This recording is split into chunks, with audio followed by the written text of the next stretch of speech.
धरती पुत्र कहूँ या इन्हें ज्ञान से भरा हुआ भंडार कहूँ, हमारी माताएं, बहनें, नौजवान साथी, बच्चे बच्चियां, सबको प्रणाम करता हूँ। तो मेरे भाइयों, सबसे बड़े आप हो, तो आप ऐसे लोगों को वोट दे देते हो जो लोग भस्मासुर बने हुए हैं। हमारे भोलेनाथ जी ने भस्मासुर का वरदान दे दिया था और वो उसी पर यूज किया। भोलेनाथ भागे फिर रहे, कहीं इधर छुप कहीं इधर छुप। वो स्थिति आए हमारी है, हम वोट दे के इनको वरदान दे देते हैं, राजा बना देते हैं दोस्तों, और फिर हम भागे फिरते हैं मेरे भाइयों आगे पीछे, और वो तुम पर ही इस्तेमाल करते हैं, तुम्हारा ही खून चूसते हैं, तुमको ही परेशान करते हैं, तुम पर केस लगाते हैं। ऐसा कोई चीज नहीं है जो आपको नहीं आजमाते हो। कुछ बातें ऐसी मैं बता भी नहीं पा रहा आपके सामने, वो ये भी करते हैं। इसलिए मेरे भाइयों, वरदान देना बंद कर दो। वरदान अपने आप किसी को दो। ओबीसी, SC, ST में बहुत लोग हैं, बहुत विद्वान लोग हैं, बहुत संघर्ष वाले लोग हैं। ऐसे लोगों को आगे आए तब आपका कहीं उद्धार होगा, तब आपको कहीं जाके इंसाफ मिलेगा दोस्तों। यहाँ 4 भाई हैं हिंदुस्तान के अंदर, एक बड़े भाई है, मैं उनको बोलता हूँ स्वर्ण समाज के, यानी सोने की समाज के, खदान की समाज के हूँ, मैं उनको बड़ा भाई बोलता हूँ। हमें बीच के पिछड़े, हम उनसे छोटे भाई हैं। एक 2 भाई और हैं भाई जुड़वा, जो मेरे भाइयों SC और ST से आते हैं, वो 2 भाई छोटे और हैं। आप अपने घर से, परिवार से ले लीजिए, ये भी एक परिवार है देश हमारा। आप एक परिवार से ले लीजिए, अपने पिताजी हैं, माताजी हैं, 4 भाई हैं।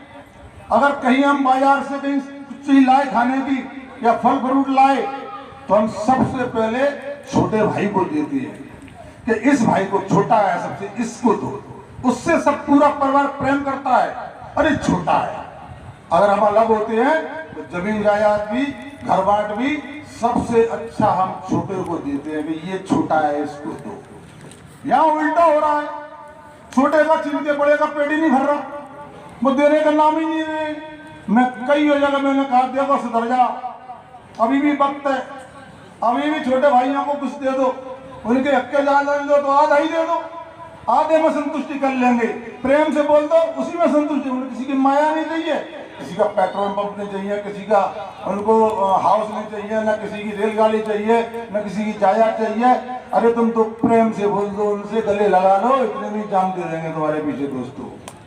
मेरे भाइयों, समझ में नहीं आ रही है, मैंने कहा उनसे देखो समझ जाओ, पांडवों ने भी मांगा था अपना हक, नहीं दिया। फिर क्या हुआ, वो आए भैया कम दे दो, नहीं दिया। 5 ही ग्राम दे दो, नहीं दिए। फिर क्या हुआ, महाभारत हुआ। मैंने कहा ये महाभारत मत करवाओ, और ये महाभारत हो जाएगा, श्रीलंका में जाके देख लो उसका नतीजा। हमने टीवी पर देखा था मेरे भाइयों, आपने भी देखा होगा, राष्ट्रपति वगैरह पीछे के दरवाजे से भाग गए थे और जनता घुस गई इसमें पूरी। मैंने जिस दिन जनता के दिमाग पे आ गई तो तुम्हारे ये बिल्डिंग, ये महल बनाए और ये हाउस बनाए, ये एक भी नहीं रहेगा दोस्तों, जनता घुस जाएगी इनमें। आप राष्ट्रपति के परिवार घर में जाकर देखना, बढ़िया बियरें पी रहे थे उसके बियर बार में, उसकी दारू पी रहे थे, उसके पलंग पे घूम रहे थे, उनके स्विमिंग पूल हो रहे थे उसमें घूम रहे थे। मैंने कहा यही हो जाएगी, देख लो। लेकिन नहीं मान रहे दोस्तों। लेकिन अब भूगोल फूक चुका है, अब भूगोल फूक चुका है। नए लेवा लड़के, सारे लड़के, पढ़े लिखे लड़के अब समझने लगे मेरे भाइयों इस चीज को, वो आगे आ रहे हैं, अब अपना हक लेके रहेंगे। मध्य प्रदेश में 23 में चुनाव है, आप 23 में देख लीजिएगा क्या होगा मध्य प्रदेश के अंदर। ऐसी स्थिति पैदा हो गई है मध्य प्रदेश के अंदर कि आपको जो है, हम तो आपको बड़ा भाई मानते हैं भैया, उत्तर प्रदेश वालों को तो हम बड़ा भाई मानते हैं, हम तो मध्य प्रदेश के छोटे भाई हैं। मेरे भाइयों, अगर दोनों भाई मिलकर हम लड़ाई लड़ेंगे तो एक दिन पूरे देश पर ओबीसी ST का राज होगा दोस्तों। अगर हमने थोड़ी सी सोच ली, अभी से ही अपने वोट पर धार रख लो, पैनी धार कर लो, और जैसे चुनाव आए दोस्तों, इन राक्षसों को धड़ से उड़ा दो। लालच में मत आ जाना, लास्ट में कहीं लालच में आ जाते दोस्तों, कहीं पौवे के लालच में आते हैं, कहीं मुर्गे की टांग में आ जाते हैं, कहीं पैसे के में आ जाते हैं। हमें अपनी बार ये इस्तेमाल नहीं करना है। हमें इसको अब दूर भगा देना है। इसीलिए मेरे भाइयों, आप सब लोग मिलकर अगर थोड़ा सा सोच लोगे कि हमें इन्हें वोट नहीं देना है, तो मेरे भाइयों मैं विश्वास के साथ कह सकता हूं, और आपको स्टाम्प पे भी लिखा लो, मैं पत्थर की लकीर पे लिख दूंगा दोस्तों, कभी नहीं मिटेगा। ये लोग बड़े भाई हमारे संसद देखने को तरस जाएंगे, संसद देखने को तरस जाएंगे, विधानसभा देखने तरस जाएंगे, जिला जनपद देखने तरस जाएंगे मेरे भाइयों। और तो बड़ी बात नहीं कह रहा, ये सरपंच भी नहीं बन पाएंगे दोस्तों अगर आपने ठान ली तो। आज हम मांग रहे हैं आरक्षण, एक दिन वो आएगा अगर आपने नेक भी ठान ली दोस्तों, तो वो समय आएगा कि उल्टा आपसे आरक्षण मांगेंगे, भैया हमें आरक्षण दीजिए दोस्तों। लेकिन दोस्तों थोड़ी सी हमें सोच बदलनी पड़ेगी, करना पड़ेगा। हमें क्या है, हम इनकी बातों में आ जाते हैं।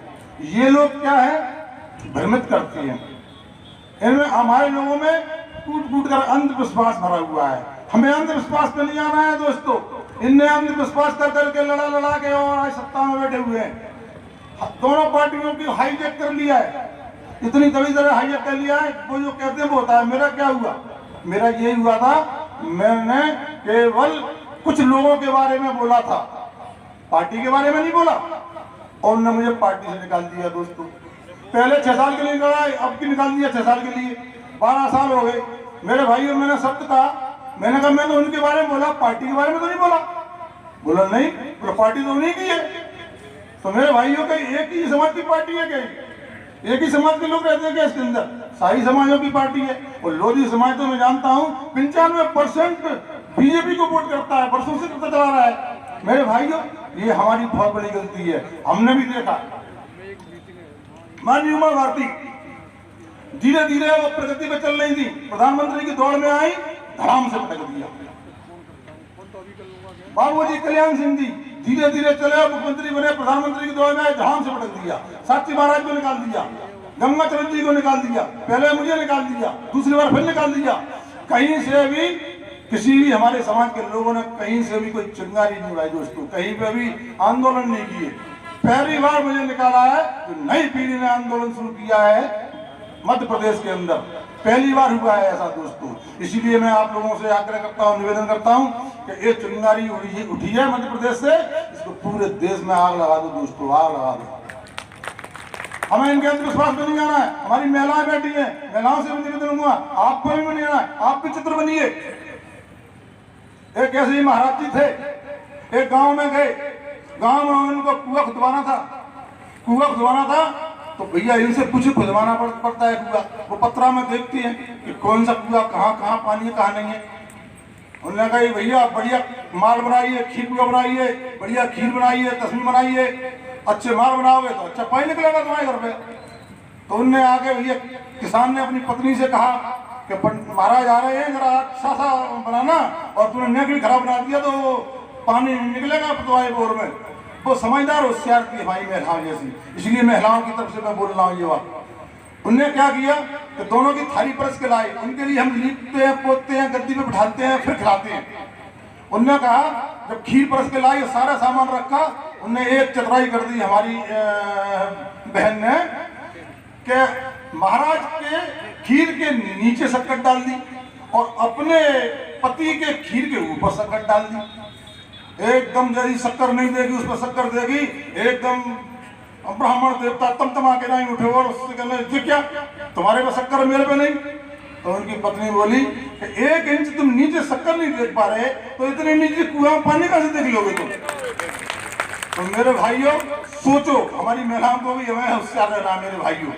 ऐसे बहला के ऐसे काम करते हैं दोस्तों। मैंने तो दिल्ली की भाषा भी बोला था मैंने कि आप लोग कम से कम नहीं तो थोड़ी सी सोच कर लो तो आप लोगों को कम से कम 50 लाख नौकरियां मिल जाएंगी। आप लोगों को 50 लाख नौकरियां न प्रधानमंत्री दे पाएगा न मुख्यमंत्री दे पाएगा दोस्तों। आपके पढ़े लिखे लड़के चप्पल चिपकाते घूम रहे हैं सारी समाजों के। मेरे भाइयों तुम कम से कम नहीं तो 15 दिन में सत्यनारायण की कथा बांटना सीख जाओगे, 15 दिन में आप विवाह पढ़ना सीख जाओगे, 15 दिन में आप हवन करना सीख जाओगे, आप 2 महीने में 4 महीने में ज्यादा से ज्यादा कथा करना सीख जाओगे। आप किसी की शादी पढ़ने जाओगे दोस्तों 5000 रुपया तुरंत मिलते हैं, हाली सारा चलता है, कितने हो गए 1 साल में मेरे भाइयों। और बढ़िया खाना मिलेगा, बढ़िया कपड़े मिलते हैं, ले जाने के लिए साधन मिलता है, लाने के लिए मिलता है, और उसको बढ़िया सम्मान मिलता है। ऐसी नौकरी कहीं है? मैंने बोला, मैंने अपनी अपनी समाज में हो जाता ये काम में 3-3 4-4 लड़के और करो ये काम। हम पे डिग्री है, सब कुछ है, मैं नौकरियां तो मिलनी नहीं। अब तुम नौकरी लेने जा रही है, आप जब नौकरी लेने जाओगे तो वही लोग बैठे हैं, वो मालूम क्या करते हैं, तो बार में पूछते हैं, तो अपने लोगों से, अपनी समाज के लोगों से तो पूछेंगे क्वेश्चन, पांडवों के नाम बताइए, तुम्हारा लड़का जाएगा कौरवों के नाम बताइए। अब कहाँ से आया कौरवों के नाम, भैया सब पे लोगों तो तुम फेल हो गए, लोग पास हो गए। तो इसलिए आप भी यही काम करिए, ये सम्मान की नौकरी है और बढ़िया काम है। अपने लोगों के करोगे, अपने लोग आओगे, जाओगे, उठोगे, बैठोगे। ये एक ऐसी जगह से ये क्वेश्चन उठाता मेरे दिमाग में। बंडा सागर की बात है, हमारे आरडी प्रजापति के क्षेत्र की लोधी समाज की 11 साल की बच्ची थी। उनके घर में एक मिश्राई जाया करते थे, संबंध थे, आना जाना उठना बैठना था। 11 साल की बच्ची को रात को उठाकर ले गए, उसके संग में रेप किया दोस्तों, उसको फौक मारा, याददाश्त चली गई बच्ची की। जब वो रिपोर्ट करने गए, वहां पे भी वही बैठे, जनता को दे दे जूते, दे दे डंडे, भगा दिया। ये स्थिति वहां से मेरे दिमाग में आई। मैंने कहा ऐसे लोगों को घर पे बैठाना बंद कर दो। अब तुम्हारे यहाँ शादी पढ़ने जाएंगे तो घरों में घुसेंगे, कथा करने जाएंगे, अच्छा खाएंगे पिएंगे, घरों में घुसेंगे। तो ये चीज ये भी बंद हो जाएगी। दूसरी एक चीज और है, किसी भी तुम आप देखना महाराज के यहाँ वो कम से कम एक व्यक्ति 100 वोटों का अधिकारी होता है। क्यों? तो कथा पढ़ने जाता है, ब्याह पढ़ने जाता है, और सत्यनारायण कथा पढ़ता है, और हवन कराता है, तो उसके जजमान हो जाते हैं। तो आजकल हमारे मंदिर साहब जी जजमान उसके कहने में वोट देते हैं।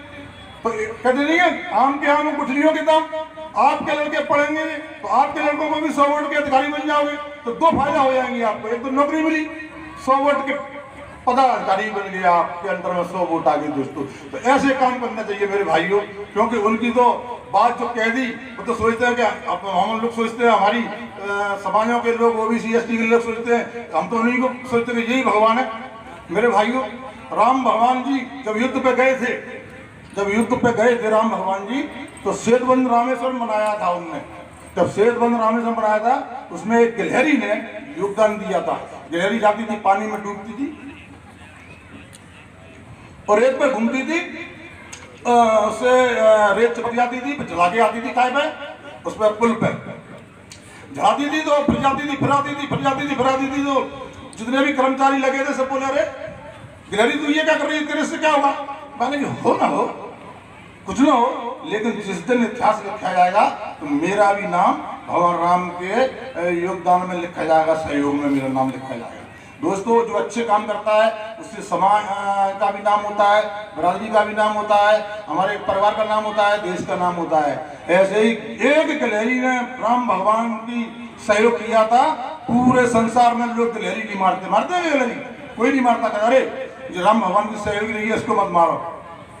ऐसी गांव वालों ने दोस्तों एक गिलहरी मार दी लड़कों ने। जब गिलहरी मार दी, गांव वाले बोले, अरे तुमने गिलहरी मार दी, जो भगवान की भक्त है, तुमने गिलहरी पाप कर दिया। क्या करें? महाराज पे चलो यार, महाराज घर चलते, महाराज को उपाय बताएंगे। वो गए महाराज के घर पे, महाराज इनका, अरे कि हमारे मॉडल में गलती है गई, हमारे मॉडल ने कहीं गिलहरी मार देंगे। अरे घोर पाप कर दिया, घोर अन्याय, ऐसा अन्याय इस गांव में देखना भयंकर महामारी फैलेगी। अब तुमने भगवान राम को नाराज कर दिया, ये तो फसवा है। महाराज आप ही निकाला कोई उपाय। महाराज बोले, पत्रा में देख दाख करना ही उल्टे सीधे करके आंकड़े करके बोले, यार एक सोने की गिलहरी दान कर दो तो आपका उद्धार हो जाएगा। अब बिकने की सोने की गिलहरी बनेगी तो हम तो मर जाएंगे, जमीन पिछ जाएगी। तो उनमें एक चतुर थे, बोले महाराज कि आपको संतोष हुआ तो संतोष, फिर कायगा दोस्त, अब तो मट्टी के बना के दे दो, कोई टेंशन नहीं होगा, सब हो जाएगा। तो मेरे भाइयों, ऐसे अंधविश्वास से बचे हम, ऐसे लोगों से बचिए मेरे भाइयों। हमें बहुत समय हो गया, हमारे पुरखों को उनके पैर छीते छीते लीपते पोतते, हमारी महिलाओं को जब घर आते हैं बढ़िया भोजन खिलाते हैं। हम अपने बच्चों को नहीं खिलाएंगे, लेकिन किसी मांग के लाएंगे, हम उनको खिलाएंगे ना, बच्चों के लिए हम इतना देंगे। तो इसीलिए मेरा निवेदन है मेरे भाइयों, कि आप लोग अब तो सुधर जाओ मेरे भाइयों, अब समय आ गया है, अच्छा समय आ गया है, पढ़े लिखे लड़के हैं, पढ़े लिखे लोग हैं, सब समझदार हो गए हैं, इनसे कुछ नहीं होता ये घम धुरंधरों से, ये फालतू की बकवास है, फालतू का टाइम बेकार करना है, इसीलिए उससे निकलिए मेरे भाइयों, आ जाइए। ओबीसी एसटी में जानता हूँ कि इनका पूरा हक जेले ले रहे हैं। अब हमारी अगर ओबीसी एसटी का अगर वास्तव में ही हमारी सरकारें बनी, हम सरकारों में बैठे, तो दोस्तों इतना जरूर हो जाएगा कि हम लोग जिनने जो प्राइवेट संस्कार कर रखा है, प्राइवेटों में फैक्ट्रियां हैं, हम इन्हें भी हमें आरक्षण चाहिए, इन लोगों को भी हमें आरक्षण चाहिए। आप अभी जाना किसी थाने में और किसी से लड़के जाना उनकी समाजों से, वो कुर्सी पे बैठेंगे, आपको हवालात में डंडे देके बंद कर देंगे। उस समय क्या गुजरती है तुम लोगों पे? हमारे कर्मचारी हैं ओबीसी एसटी एसटी के, मुझे बात होती है, बताते हैं दोस्तों, वो कहते हैं भैया तुम तो आराम से घूम रहे हो, कोई दिक्कत नहीं है। हम तो जब ऑफिसों में बैठते हैं ना, वहां देखते हैं इनके क्या क्या ठाट होते हैं। मलाईदार थानों में वो, मलाईदार जगह पर वो, चाहे तहसील ले लो, चाहे मास्टरी ले लो, चाहे प्रिंसिपल ले लो, चाहे किसी भी विभाग में आप चले जाना, प्रमुख जगह पे मलाई खाने पे वो होंगे और काम आपसे करवाएंगे, आपके कर्मचारियों से, आपके कर्मचारियों की कलम फंसा देंगे। और बैठे बैठे जब संध्या होती है तो जब नोट आता है तो कहीं कुर्सी बैठ के नहीं, बढ़िया थूक लगा के नोट गिनते हैं। हमारा ओबीसी एसटी का कर्मचारी बेचारा पुण्य में बैठा देखता रहता है, क्या करे, हवाला हटा देंगे उसको। ये स्थिति हो गई है मेरे भाइयों। अब तो आप सब लोग थोड़ा दिमाग लगाएं और मेरे भाइयों ऊपर उठ के आए, ताकि ये बदले, समय बदले। दोस्तों आपका वोट 85% आपका वोट है और 85 में तो कुछ ही लोग उसका राज्य कर रहे हैं। दोस्तों हर जगह हाईजैक है, ऐसी कोई पार्टी नहीं है जो हाईजैक निकल ली हो। अभी मेरी मध्य प्रदेश के अंदर बात हुई है, मेरी ओबीसी से बात हुई है, मेरी अपनी भीम पार्टी से बात हुई है, सपा से बात हुई है, बहुजन से बात हुई है, एक पार्टी और है आदिवासी भाइयों की पार्टी है जैस, उससे बात हुई है मेरी। पांचों पार्टियां मिलके हमने कहा तुम मिलके चुनाव लड़िए, गठबंधन करके लड़िए, ज्यादा सीटों पर मत लड़िए, केवल 50 सीटों पर मध्य प्रदेश में लड़िए। मेरी बात तकरीबन तकरीबन मानने को तैयार हो गए दोस्तों। अगर हम 50 सीटों पर ही हम, क्योंकि पैसा तो है नहीं है, साधन हम पे है नहीं है, हम 50 सीटों पर हम फोकस करेंगे तो 100% 25-30 सीट हम निकाल ले जाएंगे दोस्तों। अगर 25-30 सीटें मध्य प्रदेश में आ गई तो किंग मेकर की भूमिका बन जाएगी मेरे भाइयों। फिर बताएंगे हम इनको सरकार कैसे चलती है, क्या होता है दोस्तों। इसीलिए मेरा आप लोगों से भी मेरा आग्रह है, आप लोगों से भी मेरा निवेदन है कि ये चीजें भाई भाई सब ओबीसी एसटी के भाई भाई का मेरी समाज के लोग थे। 4 साल पहले हमारी समाज के मध्य प्रदेश के अंदर 24 दरोगा बने थे, 24 में तो आप विश्वास मानिए मेरे भाइयों, मैं आपको सत्य बता रहा हूँ, 23 दरोगाओं को हमारे बड़े भाइयों की बच्चियां लेके रख गई, 23 को। अब मैं ये कहता हूँ भैया पढ़ाई लिखाई हमने, उनको पैसा खर्च किया हमने, अब मजा कौन ले रहे हैं? मजा बोले रहे हैं। इसीलिए मैं तो बहुत जगह जगह बोल रहा हूँ भैया ओबीसी एससी एसटी के लोग सारे मिलकर, रोटी का तो हमने संबंध बना लिया है, बेटी का और बना लो दोस्तों। और आप बेटी का बना लिया तो राज्य आपका होगा, आपका होगा। उनसे तो अच्छे हैं मेरे भाइयों, उन लोगों से। वो तो ऐसे हैं, मैं तो सुनता रहता हूँ, लोग कह रहे थे हमारे भीम साहब नियुक्त जी को, उनने देखा बहुत ज्ञानी है, बहुत ज्ञानी है, तो उनने अपनी लड़की दे दी। मतलब इस तरह से उतर जाते हैं ये लोग तो। इसलिए हमें आपस में संबंध करने में क्या दिक्कत है, न ज्यादा बोलते हुए, क्योंकि समय काफी हो गया है। हमारे आरटी प्रजापति को बोलना है, आरटी प्रजापति को आप जरूर सुनना। ऐसे बोलते हैं जैसे कई फिल्मों में देखा है नाना पाटेकर की तरह बोलते हैं दोस्तों। आप सुनना मेरे भाई को, और सही बोलते हैं और सटीक बोलते हैं। मध्य प्रदेश सरकार धरा रही है हमारे आरटी भाई साहब से आजकल, जहाँ भी पहुंच जाते हैं वही इतनी पुलिस लग जाती है, कम से कम 1500। तो देखते हैं कि दंगा भंगा न करा देते आरटी प्रजापति जाकर। तो इसीलिए मैं आप लोगों से मेरा बड़ा आग्रह हाथ जोड़कर और आपसे प्रार्थना है मेरी कि अब थोड़ी देर दिमाग खोल लो। नई युवा पीढ़ी है, युवा पीढ़ी आगे आए और हमारी कमान को संभाले, ताकि हमारे ओबीसी एससी एसटी के लोगों को हक मिले। और हमारा हक बहुत सालों से जा रहा है। धन्यवाद।